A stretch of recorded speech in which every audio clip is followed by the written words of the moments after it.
అదే నేను చూస్తున్నానండి. ఎక్కడికి వెళ్ళాడు ఏమో. అమ్మా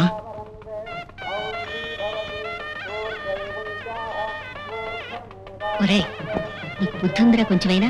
సూత్రధారం టైం అవుతుంటే ఎక్కడ పెత్తనాలు చేస్తున్నా? అందరూ నిన్నే అడుగుతున్నారు. అది కదమ్మా, నేను మద్దాలు అనుకున్నాను. పోలీసులు తరుణ్కి వస్తారు. నోర్మయ్య, నీ అబద్ధాల మాటలకి అర్థం లేని పందాలకి ఇది సమయం కాదు. వెళ్ళి బట్టలు అదేం లేదమ్మా, నేను చెప్పేది నోరు ముయ్యమన్నానా? నీ వేషాలని నాకు తెలుసు. వెళ్ళి బట్టలు మార్చుకో. అమ్మా, నా మాట నమ్మమ్మా. టైం అవుతుంది.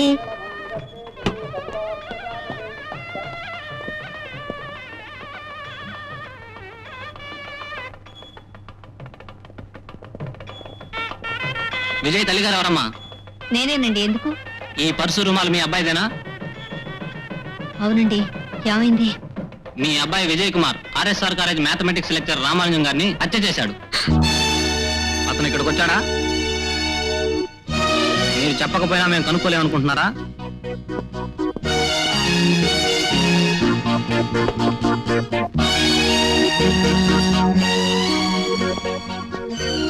విజయ్ నిజంగా ఇక్కడికి రాలేదు. అతను ఎక్కడున్నా మా చేతుల్లోంచి తప్పించుకోలేడు. Constable search. ఏమండోయ్, వాళ్ళు ఏవో వచ్చినంటున్నారు. ఆ విషయాన్ని కనుక్కోండి ముందు. అలాగే. చూడమ్మా, అబ్బాయిని చూశాను, పరిశీలించాను. రోడ్డు పక్కన చెట్లు నాటిన శోకుడంతటి వాడు, దయాశీలి. మా గుత్తి మీద ప్రమాణం చేసి ఈ విషయం కోర్టులోనే కాదు దేవుడి దగ్గర కూడా చెప్పగలను. మీరేం కంగారు పడకండి. చివరికి విజయం మనదే. ఈ కేసు విషయం కూలంకషంగా తేలిన తర్వాత మళ్ళీ ఒక మంచి ముహూర్తం చూసి ఇంతకన్నా బ్రహ్మాండంగా పెళ్లి జరిపించచ్చు. అన్నయ్య గారు, అయితే ఇప్పుడు పేట్ల మీద పెళ్లి ఆపేస్తానంటారా? తప్పదు కదమ్మా. అంతకుడి చెల్లెల్ని కోడలుగా చేసుకోవడానికి నేను మనస్ఫూర్తిగా ఒప్పుకున్నా, మా గుత్తి ప్రజలు ఒప్పుకోరే. జరిగింది ఏదో జరిగిపోయింది. మన చేతుల్లో ఏముంది? నిమిత్త మాత్రం. ఈసారికి ఇలా కానిచ్చేయండి. లేవరా, ఏమిటా పీట తుమ్మజిగిరే సతికిచ్చాటు అతుకుపోయావు? ఏమండి, ఇది మీకు ధర్మం కాదు. పేట్ల మీద పెళ్లి ఆగిపోతే ఆడపిల్ల బ్రతికేమవుతుందో మీకు తెలియని విషయం కాదు. నా కొడుకు చేసిన అల్లరికి నా కూతురు బ్రతికి అల్లరి పాలు చేయొద్దు. దయచేసి పెళ్లి ఆపకండి. అదేమిటమ్మా, కత్తులు జేబులో పెట్టుకుని హత్యలు చేస్తూ పోలీసులతో దాగుడు మూతలాడేవాడి చెల్లెల్ని కోడలుగా చేసుకుని గుత్తిలో మేము జీవించగలమా? అలా అడగండి. అమ్మా, మీరేనే చెప్పండి అమ్మా. మాది బందోబస్తు కుటుంబం అనుకున్నారా, లేకపోతే బందిపట్ల సంసారం అనుకున్నారా? అన్నయ్య గారు, మా పరిస్థితి అర్థం చేసుకోండి. ఈ పెళ్లి ఆగిపోతే నా ప్రాణం అయిపోతుంది. నీ ప్రాణం గురించి ఆలోచిస్తే మా మానం గురించి ఎవరు ఆలోచిస్తారా? మా గుత్తిలో అలా చూసి నిలబడతారా? పెళ్లి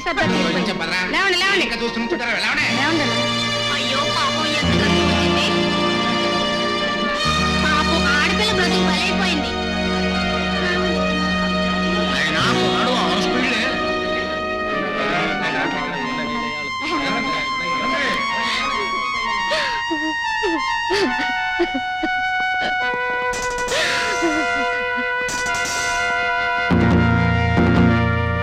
సార్, నేను నిజంగా ఈ కూలి చేయలేదండి. నా మాట నమ్మండి. ఈ పెళ్లి జరిపించాలి సార్. మీ కాలు పట్టుకుంటాను. అబ్బే, ఏమీ లాభం లేదయ్యా. అలా అనకండి. మీరు ఈ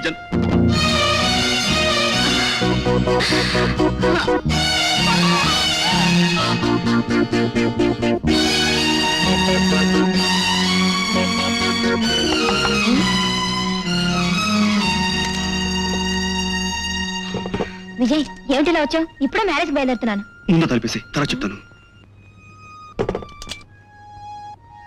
ఏం జరిగింది విజయ్? What happened? రామానుజం గారిని హత్య చేయమని చంటి నాతో బెట్ కట్టాడు.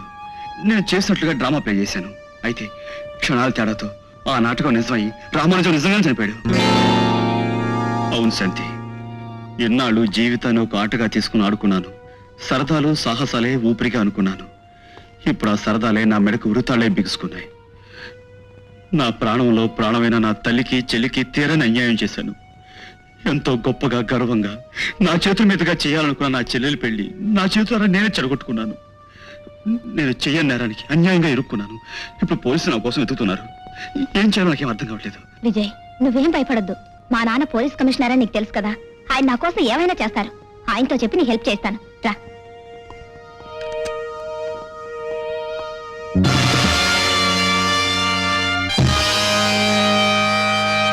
Inspector, arrest him.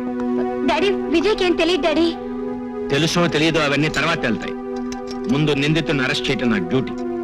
That's all. Take him. Vijay, పర్వాలేదు శాంతి, నేను నిర్దోషిని నా అంతరాత్మకు తెలుసు.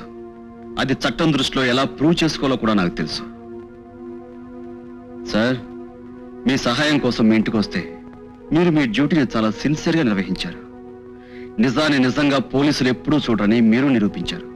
Hats off to you sir. All right.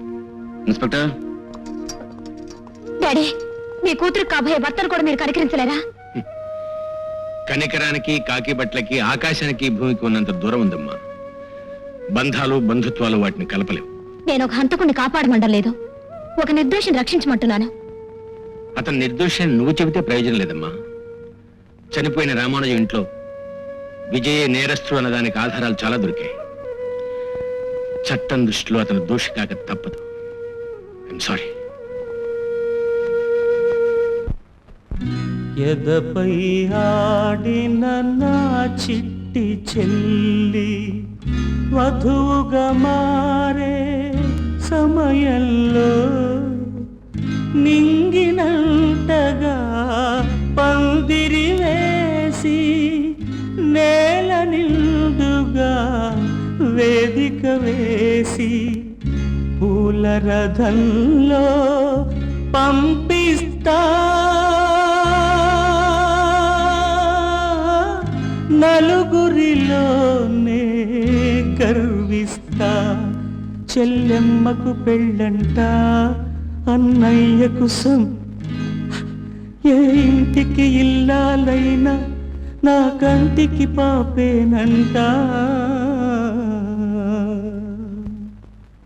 Mister Vijay, me mother serious గా ఉందని హాస్పిటల్లో చేర్పించారు. నువ్వు వెళ్ళి చూడడానికి పర్మిషన్ వచ్చింది.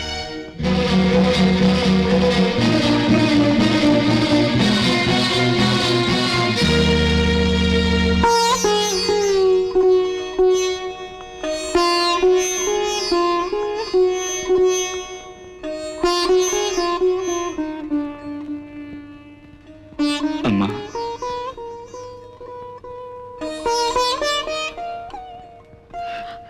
అమ్మా, ఎలా ఉన్నావు? చాలా ఆనందంగా ఉన్నాను. అమ్మా, ఏం మాటలమ్మావి? తప్పులేదు రాధా. కోరి కోరి కొరివి అంటుకున్న కొడుకుని చూసి తల్లి పడే బాధ అది. బాధపడక గర్వపడమంటావురా? చిన్నతనం నుంచి అర్థం లేని పందాలతో జీవితాన్ని ఆటగా తీసుకున్న మొండి వాడిని చూసి బాధపడక గర్వపడమంటావా? చెల్లెల జీవితాన్ని చేతులారా మంట కలిపిన అన్నం చూసి బాధపడక గర్వపడమంటావురా? చాలమ్మా, చాలు. నన్ను ఇంకా చిత్రవధ చేయకు. తప్పు నాదే. నేను గెలిచిన పందాలే నన్ను ఈ స్థితికి తీసుకొచ్చాయి. అమ్మా, ఏ నేరం నన్ను నిందితుడిగా మార్చిందో, ఏ నేరం నా చెల్లెలు నిండు జీవితాన్ని కూల్చిందో, ఏ నేరం నా తల్లి గుండెను కాల్చిందో, ఆ నేరాన్ని రుజువు చేసి నిజాన్ని బయటికి తీసి ఆ తెర వెనక దుర్మార్గుడి పట్టి చట్టానికి అప్పగిస్తాను. నా చెల్లెలు పెళ్లి చేస్తాను. నీ మీద ప్రమాణం చేసి చెప్తున్నాను. బాబు, చూడండి మిస్టర్, మీ అమ్మగారు ఉన్న స్థితిలో ఎక్కువగా మాట్లాడించకూడదు. ఆవిడ్ని బాగా రెస్ట్ తీసుకునివ్వండి. మిస్టర్ విజయ్, ఇక వెళ్దామా? బాబు. అన్నయ్య, వస్తానమ్మా.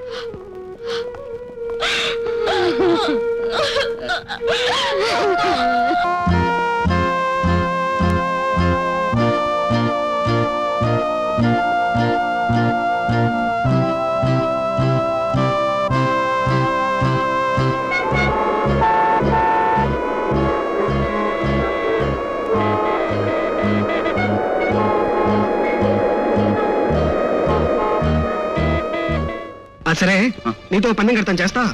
నువ్వా? పందివా? కొంపతీసి మన కాలేజీ క్యాంటీన్లో కాఫీ కింద తాగేమిట్రా? జోకులొద్దురా, ఫ్యాక్ట్కి రా. చేయగలవా లేదా? రాయ్, ఓడిపోవడం అనేది మన జాతకంలోనూ లేదురా. ముందు పందెం ఒకటి చెప్పు. నువ్వు మర్డర్ చేయాలి. పోనీ మన లెక్కల మాస్టర్ రామానుజాన్ని చెయ్యి.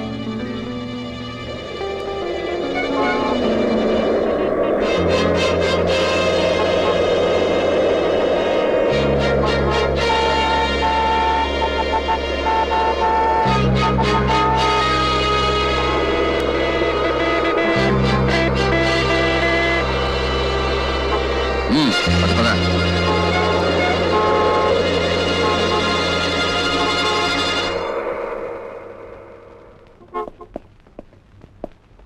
విజయ్ని లాకప్ నెంబర్ 2లో ఉంచండి. Yes sir.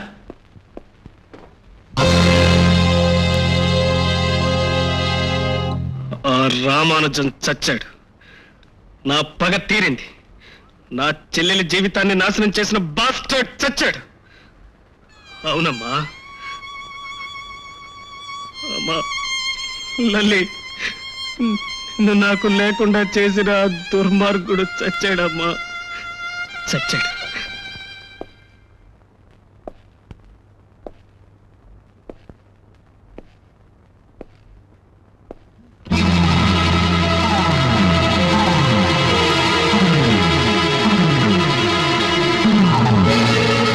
రామానుజం చావాలి, రామానుజం నశించాలి, రామానుజం నీచుడు, రామానుజం చచ్చిపోవాలి.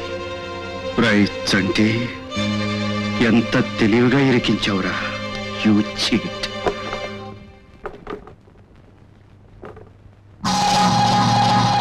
విజయ్, విజయ్, ఏ నేను రాననుకున్నావా? పోలీసులు నాకు ఊరేసి చంపేస్తారులే అనుకున్నావురా రాస్కల్? చెప్పు, రామానుజాన్ని ఎందుకు చంపావు? ఎందుకు చంపావు? చెప్పు. చెప్తాను విజయ్, చెప్తాను. ఆ రోగ్, ఆ నీచుడు, ఆ బాస్టర్డ్ నా చెల్లెలి జీవితాన్ని నాశనం చేశాడు విజయ్. అవును విజయ్, లెక్కలు చెబుతాను, ఇంటికి రమ్మని. తీరా వెళ్ళాక నా చెల్లెలి జీవితానికి తీరని అన్యాయం చేశాడు ఆ బాస్టర్డ్. ఆ అవమానం భరించలేక లల్లి ఊరేసుకు చచ్చిపోయింది. ఆ దారుణాన్ని కళ్ళారా చూసిన నా గుండె పగతో సెగలై రగిలిపోయింది. నా చెల్లెలు 100 ఏళ్ల జీవితాన్ని 20 ఏళ్లకే నాశనం చేసిన ఆ దుర్మార్గుణ్ణి ప్రాణాలతో ఉంచకూడదనుకున్నాను. కానీ నా పిరికి గుండె ధైర్యం చేయలేకపోయింది. అప్పుడే నువ్వు నాకు గుర్తొచ్చావు. నీతో పందెం కడితే నువ్వేదైనా చేస్తావన్న నమ్మకంతోనే నీతో పందెం కట్టాను. నువ్వు ఒప్పుకున్నావు. ఆ దుర్మార్గుణ్ణి నువ్వు ఎలాగైనా చంపుతావని ఆశపడ్డాను. వాడి చావు నా కళ్ళారా చూడాలన్న కసితో ఆ రోజు కిటికీ దగ్గరకు వచ్చాను. అప్పుడు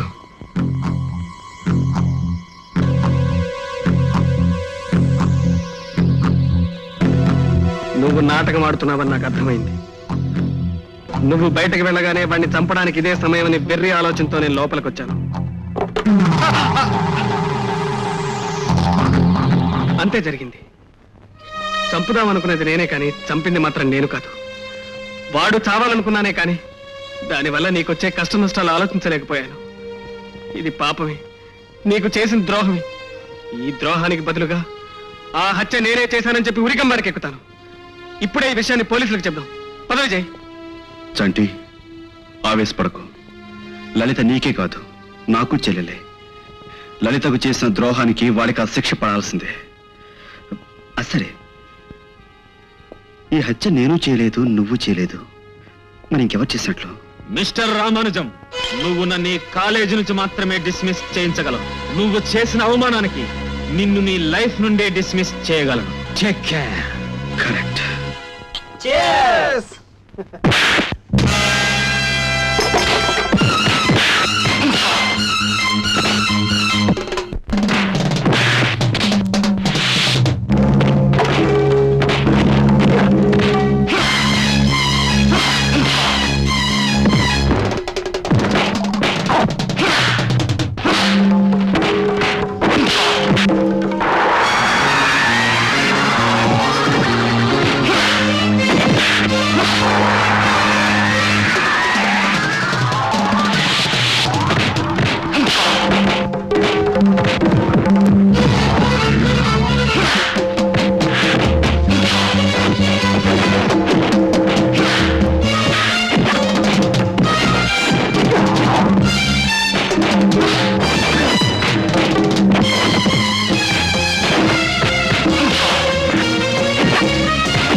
పోలీస్ స్టేషన్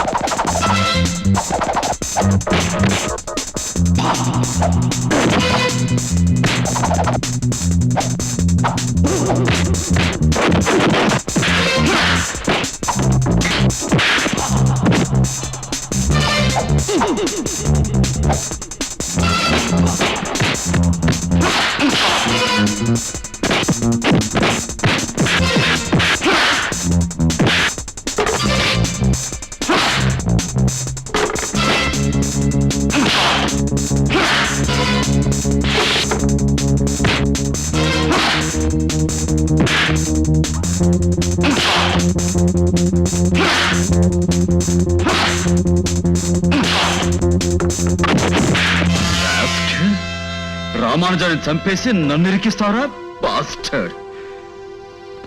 నిజం చెప్తున్నాను విజయ్, నేను రామానుజాన్ని చంపలేదు. నేను లోపలికి వెళ్ళేటప్పటికే ఆయన చనిపోయి ఉన్నాడు. ఏమిటి ఏమి నువ్వు చెప్పేది? నిజం విజయ్, ప్రామిస్. మరైతే ఎవరు చంపారు?